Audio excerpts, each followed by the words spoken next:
Seja muito bem-vindo ao Zele. Eu sou o Vinícius, esse é o Mark. Nós estamos aqui para falar de várias coisas da vida humana, né, da vida social, da vida que nos cerca, acompanhado da psicologia analítica de Carl Gustav Jung. Seja muito bem-vindo. Vamos lá. E aí, Mark, Qual que é o assunto de hoje? tudo bem? Cara, essa semana foi, tava falando para você um pouco antes, né? Essa semana foi uma semana de bastante leitura, de bastante contato com coisas super interessantes, pelo menos da minha parte. Aqui depois você conta aí como foi, como estão sendo as suas leituras, os assuntos que estão te chamando, mas pelo que a gente está conversando, tem uma coisa em comum aí, que é essa questão da realidade psicológica e até quando ou como ela interfere aí na nossa vida, na nossa visão de mundo, na forma como a gente enxerga tudo isso que está à nossa volta, né? Essa semana, na verdade, semana passada, eu comecei um estudo sobre o livro do Jung, Psicologia e Religião. Esse livro Hum, que está até aqui do meu lado, porque foi poucas horas antes da gente começar a nossa gravação. E aí eu estava falando para você, nesse livro, o Jung começa, acho que talvez com um dos temas mais caros, assim, mais importantes da psicologia analítica, que é a autonomia do inconsciente, uhum, né? E, inclusive, esse livro que embasa aqui o volume 11 das obras completas, que tem o título de Psicologia e Religião, ele foi uma palestra que o Jung deu na universidade, nos Estados Unidos. Não lembro a universidade agora. Não, acho que não foi Oxford, mas foi uma das universidades da Ivy League lá, se eu não me engano. É, Depois, Oxford é na Inglaterra, né? Eu acho que Oxford é na me fugiu o Inglaterra, nome mas agora não da é Harvard universidade. também, é alguma tal. Que eu fui pesquisar, existe até hoje, anualmente, essa palestra que chama Terry Lectures, Uhum, né? É uma palestra voltada para a conjunção entre ciência e religião. Eu não sabia disso, achei muito interessante. E que diversas pessoas, uma vez por ano, né, eles convidam um palestrante para falar sobre suas pesquisas que fazem correlação entre ciência e religião. Achei muito legal, né? uhum. E Jung foi lá em 1937, ele foi o convidado desse ano, que entrou para a história até dessas conferências. Bom, estou dando essa introdução aqui, mas para falar da importância desse livro e dessas palestras, e quando Jung tenta relacionar ali propositalmente ciência e religião, ele traz esse assunto da autonomia do inconsciente, que é uma coisa que é muito pouco levado em consideração, não só pelas ciências, mas inclusive pela psicologia. Uhum. Por quê? Porque parte da psicologia decidiu, né, parte dos autores, principalmente os americanos, decidiram que é melhor fazer uma psicologia sem a ideia do inconsciente. Uhum. Então é melhor fazer uma psicologia da consciência, né? Então foi se perdendo essa ideia dessa autonomia do inconsciente, que ficou sem um espaço, sem um lugar na mesa, ficou sem um lugar de fala, como a gente costuma dizer. E que o Jung, lá em 1937, está tendo que retomar esse assunto. Olha, resumindo grandemente aqui, existe uma parte que nos constitui, disso que a gente chama de psique, disso que a gente chama de alma, disso que os alemães chamam de Seele, certo? Existe Uhum. uma parte disso no qual a gente não tem controle. A razão ela não predomina. Ela não tem, né? Ela não tem prioridade aqui. São conteúdos que emergem no nosso comportamento, na nossa forma de ver o mundo, nas nossas ideias, nas nossas obsessões, nas nossas paixões. E, e tudo aquilo que a gente muitas vezes denomina como situações que fogem do nosso controle, todos esses fenômenos que a gente costuma ignorar, são frutos dessa autonomia de parte da nossa psique, de parte da nossa alma, que é denominado, né? Jung traz esse conceito, que é o conceito de inconsciente. Uhum. Cara, ele já abre essa palestra falando, já dá essa pedrada em todo mundo, né? Claro que as pessoas já o conhecem por ser um médico, um psicólogo que vai trazer essa abordagem. Ele foi conhecido ali no começo do século, junto com Freud. Mas eu achei muito importante ele trazer esse assunto já fazendo uma correlação com o assunto da religião, Uhum. né? Então, de alguma forma, depois ele vai explicar no livro de que a religião, principalmente quando ela é ferramenta para o propósito de lidar com esses fenômenos do inconsciente, ela é um bom campo para a gente analisar esses fenômenos. E no decorrer da história, ela sempre se propôs a lidar com essas coisas, com esses fenômenos, com esses comportamentos que as pessoas não tinham explicação para, Uhum. né? E talvez não que elas entendessem dessa forma, né? De que, olha, não tem explicação para isso, eu vou entender dessa forma. Não. Era a forma como a realidade era interpretada. Então, dentro dos dogmas religiosos, dentro da forma de estabelecer esses sistemas, principalmente era para lidar com o fenômeno do inconsciente invadindo a consciência. Uhum. Ou seja, para lidar com comportamentos no qual a gente não consegue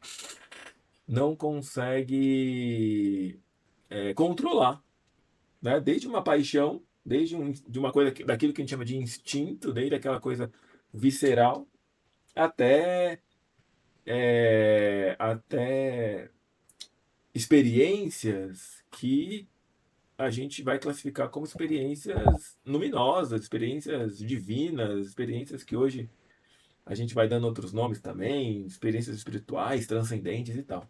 Uhum. Pô, legal. Tu dei toda essa introdução, mas o ponto aqui que eu queria botar é exatamente isso, cara. Como a gente lida, como é que a noção de realidade psíquica ela é importante para a gente lidar com partes de fenômenos ou parte da realidade no qual a gente não consegue explicar e por não conseguir explicar, o Ocidente decidiu ignorar. Ó, não vamos tocar nesse assunto aqui, não vamos falar disso. Cara, vem alguma coisa aí para você disso? Cara, eu acho que tem alguns pontos, né, que são interessantes.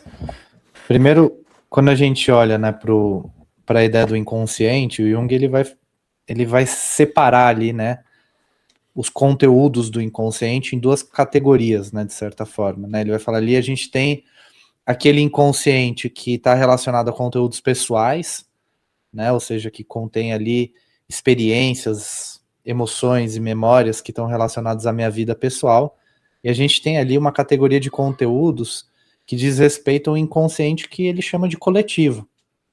Só que outro nome que ele dá para esse inconsciente coletivo é psique objetiva, ou psique impessoal, né, ou inconsciente impessoal. Então são todos nomes que revelam algo também, né? Primeiro o nome inconsciente, né, que no alemão a gente significa literalmente desconhecido. E aí você falou, opa, peraí, então tem uma categoria de conteúdos que me compõem, que são desconhecidos para mim, mas atuam sobre mim e influenciam a forma como eu atuo sobre o mundo. Mas além disso, existe um substrato, um fundamento do qual eu cresço, do qual a minha psique emerge, que é coletivo, que é partilhado. E achei esse é o mais interessante e o mais ousado, né? Porque o Jung vai dizer, bom, as estruturas que compõem esse fundamento coletivo, ele vai chamar de arquétipos, né? Vai falar são as estruturas arquetípicas. E o contato com as imagens que aparecem na nossa realidade psíquica, potencializados por esses arquétipos, é um contato luminoso. É uma experiência que a gente vai voltar e vai falar, uma experiência religiosa. Tanto no sentido de gerar uma grande impressão e a gente ficar fascinado com aquela experiência, quanto a gente ficar aterrorizado com aquela experiência, né? Porque é o contato com algo que é impessoal, né? Que é transcendente no sentido de transcender o indivíduo, né? E entrar em contato com esses conteúdos é aterrorizador, né? A gente vê hoje que muitas pessoas, por exemplo, que têm experiências com psicoativos, né? Com psilocibina, com DMT, enfim, com outras substâncias psicoativas, eles relatam muitas vezes o contato com algo que é transcendental, uma experiência de contato, de unidade com o mundo, e muitos relatam que nesse processo existe algo que eles chamam de a morte do ego, né? Ou seja, eles falam, cara, é uma experiência aterrorizadora, não é uma coisa linda só, né? E eu acho que o Jung aponta para a existência dessa realidade. Ele fala, essa realidade ela tá ali e ela compõe e ela se apresenta para a gente enquanto uma experiência psíquica. E é por isso que esse é um dos motivos pelos quais a gente precisa levar a experiência psíquica a sério como uma realidade, né? Na qual a gente existe. Aliás, a gente vai além, né? A gente vai para a ideia de que a psique é uma realidade em dois sentidos, né? No sentido de que ela é uma realidade porque ela não pode ser reduzida a algo.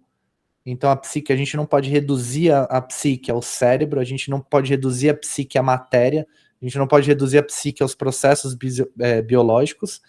E a psique é uma realidade em si porque ela é a única realidade com a qual a gente entra em contato. Não Nossa. tem nada que a gente entre em contato que não é psíquico, né? Os sentidos, né, os estímulos sensoriais que a gente tem do mundo externo, ele se apresenta na forma de conteúdo psíquico. Esse mundo fundamental arquetípico, ele vai aparecer na forma de imagens arquetípicas, em sonhos, em visões, em experiências com psicoativos, enfim. Então acho que eu acho que as pessoas não levam ou talvez não percebem o quão significativa é essa constatação do Jung que você trouxe, né? É verdade. Cara, essa ideia, né, de que, poxa, tem várias camadas aí, acho que a gente dá para explorar uma a uma, né? Tem essa questão de que, poxa, é fácil e evidente de você perceber como isso é real na nossa vida. Basta você entender que se a consciência fosse a única instância do qual rege aqui a nossa vida, se ela fosse a única instância, ela teria predomínio e autonomia total no nosso comportamento. A gente nunca estaria numa situação no qual a gente descreveria, né, como é de costume, tipo assim, eu quero, mas não vou. Uhum. Ou eu vou não querendo. Né? Acho que todo mundo. Ou além disso, por que eu quero isso, né? Por Tipo, que eu quero isso e não aquela outra coisa, né? e da onde vem esse questionamento, né? Porque se a gente conseguisse exatamente exercer aquilo que a gente gostaria que acontecesse, a gente não teria problema nenhum. Bastaria a pessoa falar assim: olha, eu vou estar decidido, vou acordar todos os dias, 5 da manhã, fazer meu exercício na academia e pronto. Oxe, o que vai acontecer para que vai impedir que eu exerça a minha vontade? Né?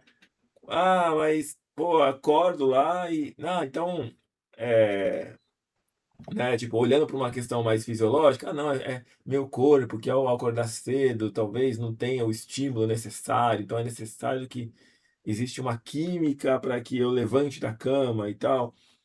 E aí você vai percebendo que toda essa engenharia física, bioquímica, que se propõe a uma certa regulação de algo que seria um propósito da consciência, falha miseravelmente quando a gente coloca num espectro de estatística mesmo, né? Uhum. Tipo, ah, eu vou acordar de manhã eu vou tomar um gole do meu energético, porque tem cafeína, e a cafeína vai me deixar mais disposto, e aí com certeza eu não vou ter nenhuma predisposição orgânica que vai me impedir de ir para academia. Uhum. Tá, se você acredita nisso, você conversa pouco com as pessoas, porque todas as pessoas já usaram todas as estratégias possíveis, às vezes para entrar num regime, para emagrecer, para você mudar né, um sistema de hábitos e tal. É a prova de que a vontade ela tem um papel mínimo na atuação do que a gente está fazendo. E o que Uhum. seria então esse contraponto? O que seria então essas outras forças? Esses outros determinantes do nosso comportamento que estão ali impedindo que a gente seja um com a nossa vontade. É isso que o Jung está querendo nos mostrar, que a realidade no qual a gente está inserido, psíquica, ela precisa ser vista como um todo, né? Ela precisa entender que, ó, existe mais do que a gente está concebendo como determinantes biológicos, determinantes materiais. A, a, Uhum, a psique, ela tem uma relação a mais com a realidade, né? Agora, claro, dei outro exemplo aqui, mas esse ponto que você falou, acho que talvez você possa até discorrer mais aqui. Essa implicação de quando a gente chega à conclusão de que tudo que a gente entra em contato, em última instância, é mediado por essa instância que a gente chama de, de psique, né? Que a gente costumou a chamar de mente e tal, mas que mente tem já uma conotação de que é a uhum, consciência, né? Ou que é uhum, alguma coisa relacionada aos neurônios e nervos e uhum, neurotransmissores e tal, mas por isso que a gente, né? Para você entender se você está vendo essa conversa pela primeira vez e não está muito acostumado com esses termos, mas a, a gente usa essa palavra psique justamente para abarcar essa outra dimensão da alma no qual a gente não consegue na verdade, nenhuma dimensão a gente consegue, não, a gente consegue relacionar com a parte biológica. Quer dizer, a gente consegue até fazer uma correlação, uhum, mas não que a consciência ou o inconsciente ou a psique na sua totalidade seja fruto desse suco químico que a gente costuma relacionar, porque ela é muito mais do que isso, né? Ela é muito mais do que exatamente isso. Agora, como que essa apreensão da gente entender de que tudo que a gente entra em contato passa por esse filtro ou passa por esse por esse funil que é o que a gente chama de psique ou essa realidade psíquica. Como é que isso interfere na nossa visão de mundo, cara? Cara, eu acho que de diversas formas, né? Eu acho que é interessante a gente parar para pensar que aqui a gente está lidando com uma problemática que ela surge muito ali principalmente no século XVII, assim, do século XVII para frente, né? Uma problemática que se desenvolve com o iluminismo e tudo mais, que é muito apontada para Descartes, que é essa cisão, né, entre a mente e o corpo, né? Entre a consciência e a matéria, né? Entre a experiência e os números, né, os dados, as quantidades das coisas, né, a diferença entre o qualitativo e o quantitativo, né. E aqui quando a gente lida com psique, é natural, influenciado por toda essa bagagem histórica que permeia a nossa cultura, a gente já imediatamente ir para esse lugar, né, de distinção entre psique e matéria, como se fossem duas coisas que precisassem dialogar entre si, né? Ou onde uma é o epifenômeno de outra, né? Ou seja, uma gera a outra, que é o que vai acontecendo principalmente ali no fim do século XIX, no início do século XX, e que vai resultando justamente na ideia inicial que você trouxe, que é a ideia de tirar o inconsciente, né? De eliminar, ele não existe, e tem pessoas mais radicais que vão ainda para a ideia de que ele não existe, e a consciência também é uma ilusão, né? Sim, sim. Que quando a gente para pensar é um pressuposto meio esquizofrênico, assim, no sentido negativo, né? Porque como é que a única coisa que a gente tem em contato é uma ilusão, né? E o que a gente quer dizer com ilusão? Porque o que o Jung vai dizer é a única coisa de fato que a gente entra em contato, que a gente tem certeza na vida, é que a gente experiencia. Então não é muito na linha do eu penso, logo eu sou, né? É mais na linha eu experiencio. Por isso eu sei que eu sou. Uhum. E se alguém me falar, bom, mas essa experiência é uma ilusão, eu falo, bom, mas ela é experiencial. A ilusão é uma experiência. E Boa, se a ilusão é uma experiência, ela é uma realidade. Então boa. a ilusão é uma realidade também, experiencial. E o Jung vai falar, então não tem como você escapar desse loop. Tudo que você entra em contato é experiência. E o que o Jung propõe é, se a única coisa que a gente de fato entra em contato é a experiência, Então, tudo que a gente entra em contato com é por intermédio de uma realidade psíquica. E a realidade psíquica é a realidade experiencial. Então, Captei, captei. tudo que a gente entra em contato é experiência. Então, mesmo aquilo que a gente chama de corpo e de biologia, a gente entra em contato através do quê? Né? Quando a gente vê um cérebro, um corpo, um processo biológico fora do campo experiencial. Certo. Então, para a Né? gente experienciar o corpo, a gente precisa, de certa forma, da mediação da psique. É ela que experiencia, né? Ou pelo menos que, porque, né, eu entendi, ela que vai criar as imagens dessa experiência e que, em última instância, é a única que a gente tem e é Uhum. a realidade.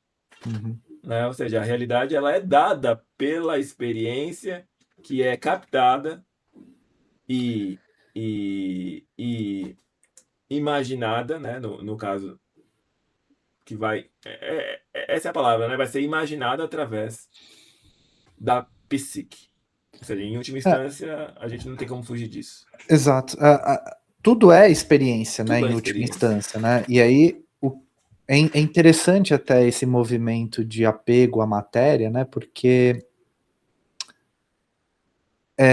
o que acontece é que a gente vai se abstraindo, né? O ser humano ele vai desenvolvendo, e a gente vai chegar nesse ponto talvez hoje, mas o ser humano vai desenvolvendo essa capacidade de abstrair o mundo, né? A gente começa a pensar o mundo e a gente consegue entender o mundo porque a gente vai criando categorias abstratas sobre ele e sobre o que ele é. O problema é que em algum momento na história a gente começa a se perder nas abstrações. A gente começa a lidar com o mundo abstrato. E aí, nesse se perder com as abstrações, a gente cria um conceitozinho que chama matéria. E a gente fala, bom, o mundo é matéria. E a matéria é quantidade. A gente entende a matéria pelos seus aspectos quantitativos. Né? Matéria é aquilo que a gente consegue entender exaustivamente a partir das quantidades. Então, se eu digo tudo que é possível dizer sobre uma matéria, um átomo, se eu digo os aspectos quantitativos dele, o peso e tal, tudo, eu disse tudo que tem para dizer sobre ele. Eu, eu exauri, não tem nada além disso do que ele. Né? E aí a gente vai falando, e a matéria é isso. A matéria são quantidades, e aí, óbvio que existem diferentes visões filosóficas aí, né? Mas isso vai gerando uma visão filosófica mais radical, que é uma visão que adere a uma ideia do fisicalismo, que vai indo pro radical, dizendo que o mundo ele é só quantitativo. E, e qual que é o problema disso, né? É que a gente vai dizer, tá bom, ok, mas experiência é qualia. Experiência é tudo aquilo que é qualitativo, né? O som dos carros passando, o sabor de algo que eu bebo, algo que eu como, é tudo qualitativo. Então, se o mundo no fim é material e é quantitativo, onde está a qualidade? Em que momento a qualidade surge? Em que momento surge a experiência, então? E aí todo mundo começa a correr atrás. A gente precisa entender onde surge a experiência. De algum jeito, a matéria ela se une, ela se integra ali e ela vai gerar a quantidade. Só que o problema é que quantidade e qualidade são duas coisas são duas coisas de naturezas distintas. Então, como é que uma coisa de uma natureza pode dar luz a uma coisa de outra natureza? Certo. E aí isso gera todo um problema, né? Isso gera o David Chalmers nos anos 90, ele cunha esse problema como no inglês The Hard Problem of Consciousness, né? Que é o problema duro da consciência. Ele é duro porque como é que a gente encontra a matéria, naquilo que é duro, algo que é soft, né? Que é mole, que é qualitativo, como a consciência, e a consciência representando esse mundo experiencial. E eu estou dizendo tudo isso porque o que o Jung faz é simplesmente inverter um pouco a lógica. Ele fala, peraí, né, esse mundo material ele me parece misterioso, distante, estranho.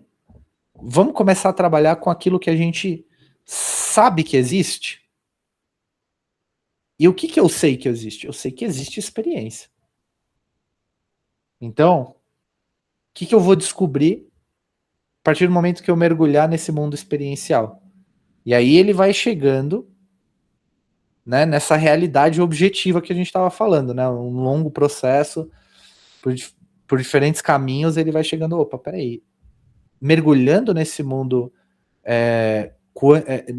experiencial, eu chego numa realidade objetiva. Ou seja, num primeiro momento, a gente pode ter uma intuição de que o mundo qualitativo é o mundo da nossa vontade, dos nossos desejos, de mim, das minhas experiências. E o Jung vai questionar, ele vai falar, peraí, eu sei que esse mundo experiencial é real, mas eu não sei o que ele é exatamente, vamos entender aí. E ele começa a mergulhar, e ele vai chegar num conjunto de fenômenos que vai falar, peraí, esse fenômeno não é meu. Ele resiste à minha vontade. Ele resiste ao meu eu.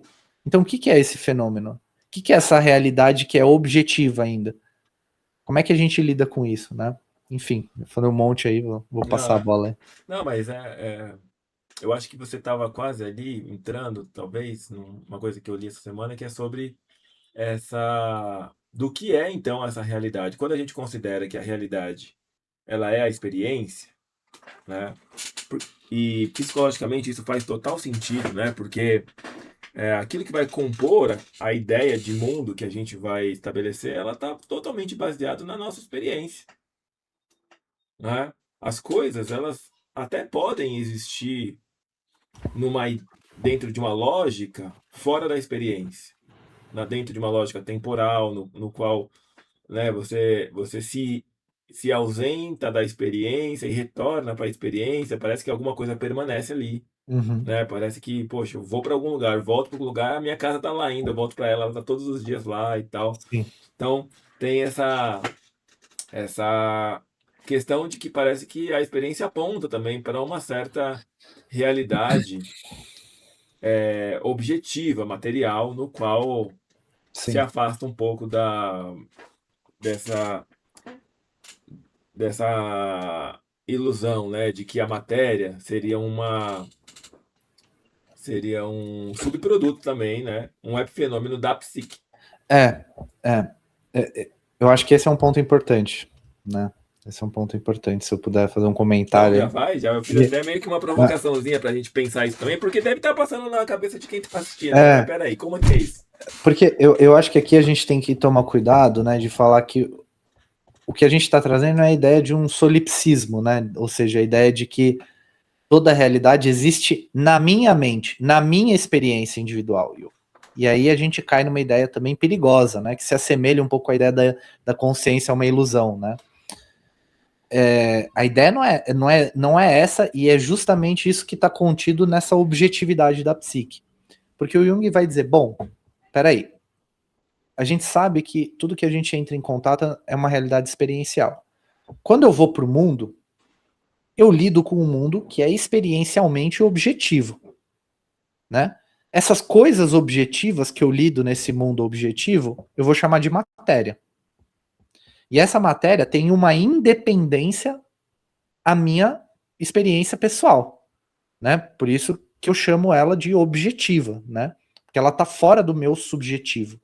Então, quando eu vou, como você disse, eu saio da minha casa e quando eu volto ela está lá. E coisas acontecem fora da minha experiência, que tem um efeito objetivo nas coisas, né? Então eu saio da minha casa, se alguém for lá e quebrar um copo, quando eu voltar, esse copo vai estar quebrado, né? Então eu não estou criando minha casa. Se eu tivesse criando minha casa, voltaria, o copo estaria lá, né? Assim, não é essa a ideia. Só que o Jung vai dizer, bom, quando a gente faz um movimento de introversão, de introspecção, e entra em contato com o nosso mundo, com as imagens do nosso mundo psíquico, que aqui a gente está lidando com imagens também, né? No sentido dessas experiências que se manifestam enquanto imagens psíquicas. Quando eu lido com as minhas imagens internas, quando eu lido com sonhos, com visões, o que acontece é que eu chego num ponto que eu lido também com uma realidade objetiva, que também é independente da minha experiência pessoal, que também é independente da minha experiência individual. E que tem uma semelhança, e a gente pode perceber isso a partir do momento em que a gente observa que essa realidade objetiva ali daquele lado, ela se apresenta na forma de imagens em diferentes pessoas, em diferentes épocas, em diferentes culturas, em diferentes lugares, de forma muito semelhante. Né? Por isso que a gente vai falar que, bom, essas apresentações são o que a gente vai chamar de mito, né? De contos, que tem ali um substrato comum. E esse substrato comum é essa realidade objetiva, essa realidade arquetípica, né?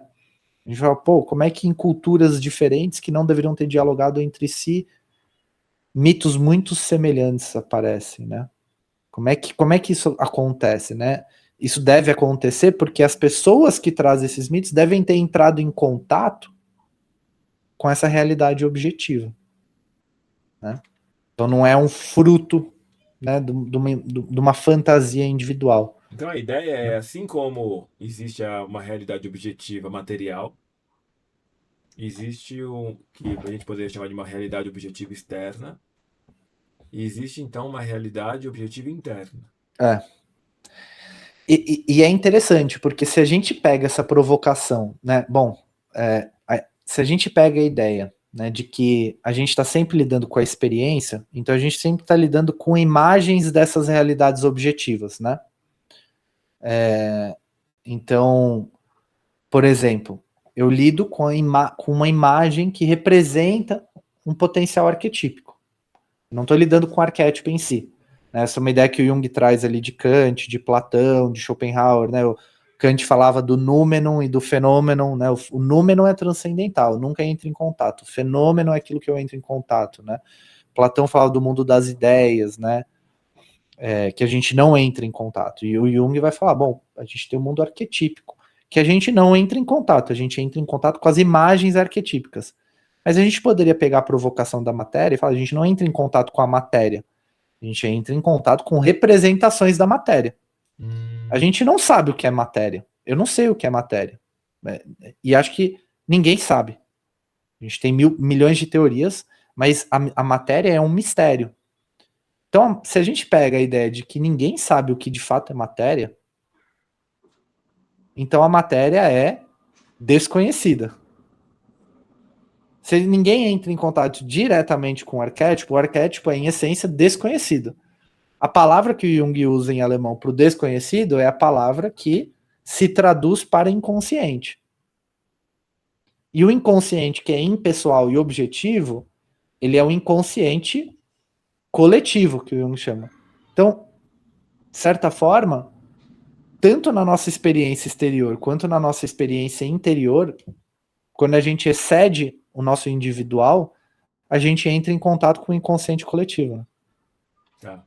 Mas a gente entra em contato com esse inconsciente através das Das imagens imagens, das imagens. Isso, a geradas gente não nesse entra em contato. contato diretamente. Acho que, como eu tinha deixado claro antes, Boa, você tem não, porque razão. eu acho que você fez um ponto aí que mesmo quem tá aí no estudo junguiano aí por um tempo, ou quem está chegando agora, né? Essa ideia ela já é posta, né, dentro da literatura junguiana, no sentido de que existe uma diferença entre arquétipo e imagem arquetípica. Então a gente sempre quando de alguma forma percebe um fenômeno ou a gente entra em contato com algo arquetípico que tem essa Uhum, característica, né? A gente está entrando em contato com uma imagem, porque em última instância a consciência, ela trabalha através de imagens. uhum, Sempre quando um som, uma palavra, seja ou uma experiência através, né, dos olhos, ou seja, ou você escutando, ou você enxergando, ou você tocando alguma coisa, todas as informações sensitivas que nosso corpo recebe, elas só conseguem ser de alguma forma tornada consciente se uma imagem reveste essa experiência. Estou usando uhum, essa analogia aqui, né? Então, vamos supor, eu tenho meu livro aqui, eu toco, eu cheiro, eu leio, e aí eu tenho uma experiência aqui com o meu livro. Eu só sei que eu estou tendo essa experiência com o meu livro porque eu consigo gerar uma imagem disso. E essa uhum, imagem ela vai ser composta por todas essas sensações que eu tenho, pelo cheiro, pelo toque, pelo tamanho, pela Uhum. cor, e também por uma associação que vai juntar outras experiências que vai me ajudar a compor a ideia, a imagem de livro. Mas Uhum. eu não sei exatamente o que é a coisa por trás dessa imagem que eu acabei de conceber. Uhum. Beleza. E aí, então, você estava falando assim, pô, a gente tem esse conceito com arquétipos, a gente não sabe o que é exatamente, a gente não entra em contato com ele, porque, por definição, ele é inconsciente, ele Uhum. é impossível de ser conhecido, mas a gente conhece a influência deles, a forma como ele atua na nossa vida, e a gente percebe que a psique descreve essas experiências através de imagens. Então, por isso que a Uhum. gente tem nos mitos, como você citou, várias histórias, várias narrativas que são mitológicas e que são determinadas por imagens como os heróis, como os deuses, como Sim. os personagens de todas essas narrações míticas. Eles são simplesmente imagens que vão ser alteradas dependendo da cultura, que muitas vezes querem dizer a mesma coisa, representam a mesma coisa. Tá, beleza. Até aí acho que todo junguiano entende, ou pelo menos os junguianos que estudam entendem dessa forma. Agora, transportar essa ideia para a matéria, eu acho que eu nunca tinha me ligado nisso, assim, no fato de que a gente também não tem contato direto com a matéria, mas a gente só entende a matéria através de uma imagem. Uhum. E essa imagem a gente poderia dizer uma imagem arquetípica, Sim. certo? O contato com a matéria é percebido através de uma imagem arquetípica. Pô, desenvolve isso aí um pouquinho melhor para a gente pensar. Bom, de fato a gente só entra em contato com uma imagem, né? Porque a gente vê que, óbvio, existe algo objetivo, de novo, vamos repetir, existe algo objetivo ali, né? Com o qual a gente entra em contato e a imagem se forma, né? A gente não tá falando que a imagem vem do nada. A imagem, e essa imagem ela vai se constituir a partir dos nossos sentidos, né? Da imagem dessa realidade sensorial. E dependendo dos nossos sentidos, essa imagem se constrói de uma maneira diferente, né? Então, se uma pessoa é daltônica, por exemplo, ela vai ver a parede de uma cor e eu vou ver de outra. Mas se não for, a gente vai ver de uma cor que a gente acha que é parecido e a gente vai lidando com essas imagens. A gente vê que esses objetos vão produzindo imagens semelhantes entre os indivíduos. Por isso que a gente consegue navegar no mundo, né? Então existe algo de objetivo ali do outro lado, né? A gente só não está acessando diretamente isso, a gente está acessando por intermédio dos sentidos, né? Uma provocação os morcegos têm sonar, por exemplo, né? O que seria a nossa imagem do mundo se a gente tivesse sonar somado aos nossos sentidos, né? Será que a gente ia ver as coisas da mesma forma? Será que eu ia descrever o quarto que eu tô aqui da mesma maneira ou não, né? E assim vai, né? Então, existe essa realidade, mas a gente não lida com a coisa em si. Então, a matéria, ela é extremamente misteriosa. A gente não sabe o que é essa matéria.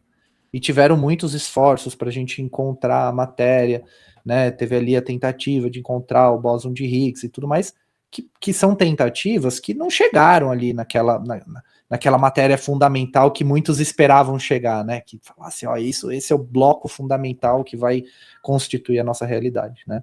E eu não sou físico, não estou aqui para entrar nas minúcias da física, mas é um fato que a gente não encontrou aquilo que a gente esperava encontrar, que era matéria, né? Isso parece que quando a gente chega ali no fundo, a gente encontra algo que é elusivo, né? Que a gente chega perto e vira outra coisa, ou some, ou desaparece, né? Quando a gente chega nessas realidades subatômicas, a gente começa a lidar com um mundo de incertezas, muito semelhante ao mundo de incertezas que a gente entra quando a gente começa a mergulhar no nosso inconsciente, né? Quanto mais fundo a gente vai tentando chegar no sedimento da nossa realidade psíquica, mais elusiva ela se torna, né? O Jung fala da ideia do daimon, né? Que são essas personificações do inconsciente coletivo que fazem a função de relação com a consciência. Mas esses daimons são elusivos, quando a gente chega perto e tenta falar, eles somem, vão para outro lugar e não é uma coisa clara, né? Então é interessante essa semelhança, né? Parece que Pô, existe aí essa relação. Então, esse mundo material é um mundo de mistérios. E aí eu vou colocar uma provocação, talvez uma provocação para a gente ir encerrando aí, e elaborar mais para frente, porque eu acho que esse é um tema central do Pruzela, né? Mas é a ideia de que o Jung vai dizer, bom, além da gente saber que existe esse desconhecido dos dois lados, né? Vamos colocar lados entre aspas aí. A gente sabe também que existe uma relação entre eventos espontâneos internos e eventos espontâneos externos. E o nome para essa relação que o Jung vai dar, quando a gente não encontra uma relação causal, ou seja, quando a gente não encontra uma cadeia de eventos, né, que um vai causando, onde um vai causando o outro, quando a gente não encontra essa cadeia de relações causais, mas ainda assim existe uma relação, o Jung vai dizer, bom, isso é uma sincronicidade. E para a gente não entrar muito no detalhe, a gente vai falar, bom, a sincronicidade é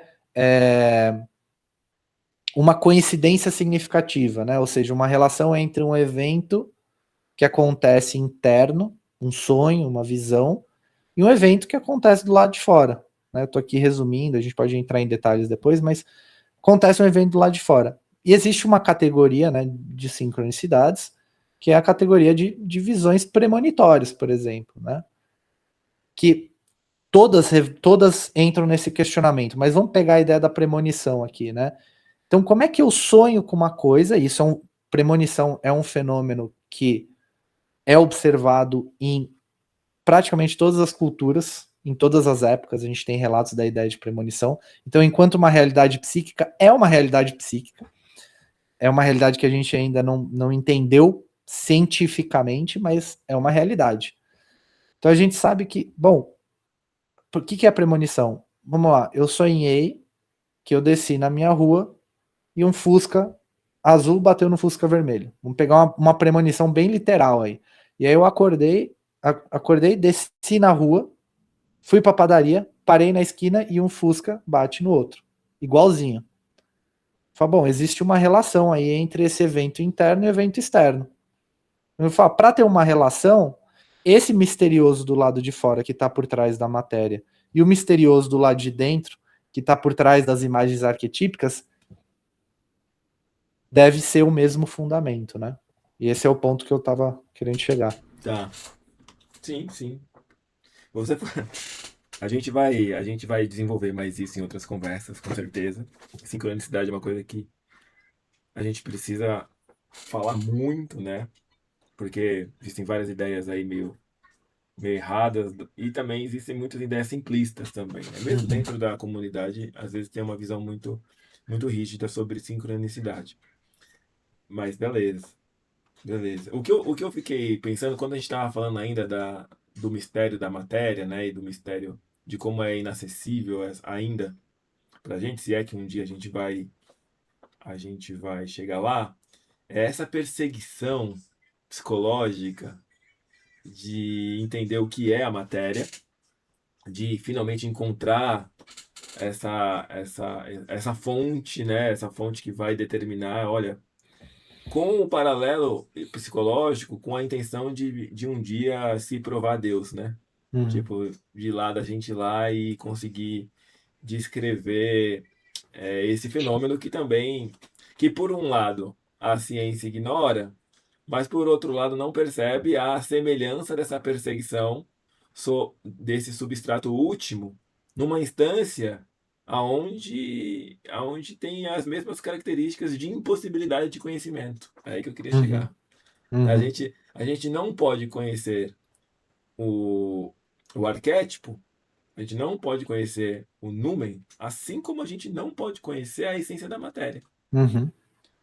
Existem relações, a gente pode medir, a gente pode pesar, a gente pode usar as métricas sensoriais ali que a gente estabeleceu, desenvolveu como Uhum. ciência, como conhecimento, formas de apreensão desse conteúdo que a gente chama de matéria, mas a gente nunca vai dizer exatamente a sua natureza, Uhum. exatamente a sua última, a sua essência, qual é a essência da matéria. Mas assim como a gente também nunca vai dizer qual é a essência da alma, Qual é Uhum, a essência da experiência religiosa? Qual a experiência da imagem? Qual é a essência da imagem de Deus?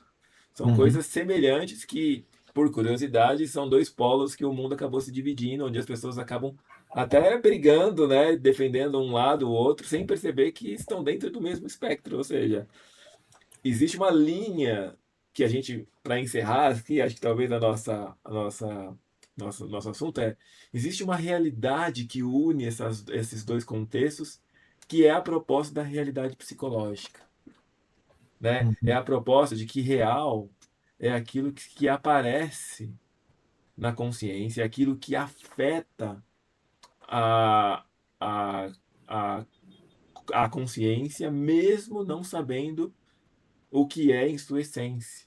Ou seja, sim. mesmo a gente não entendendo o que são essas experiências autônomas, voltando lá no início do nosso papo, né? O que são Uhum, essas interferências que a gente estabelece como interferências do inconsciente, mesmo sem revelar a sua essência, a gente percebe a sua, o seu, a forma como isso afeta a nossa uhum, vida.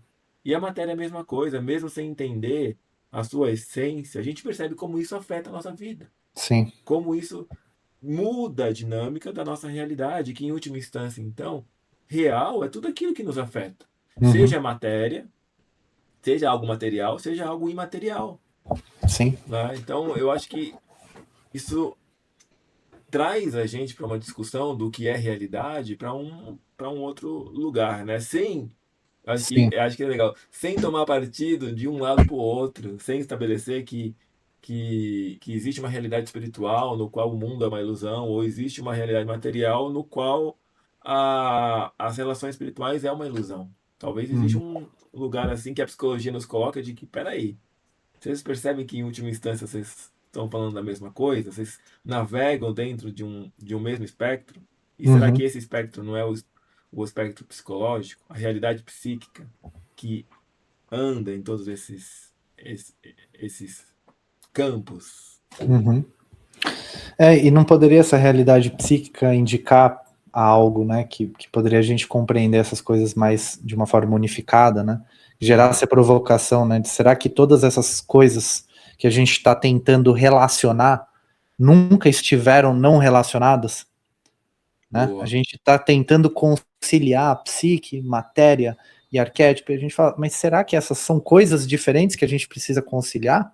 Ou será que são nomes diferentes para manifestações distintas de uma mesma coisa? Sim.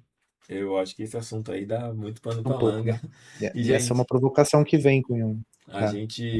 a gente vai encerrar esse vídeo por aqui, mas com certeza a gente vai conversar mais sobre isso. Muito obrigado. Você que ficou aqui até o final.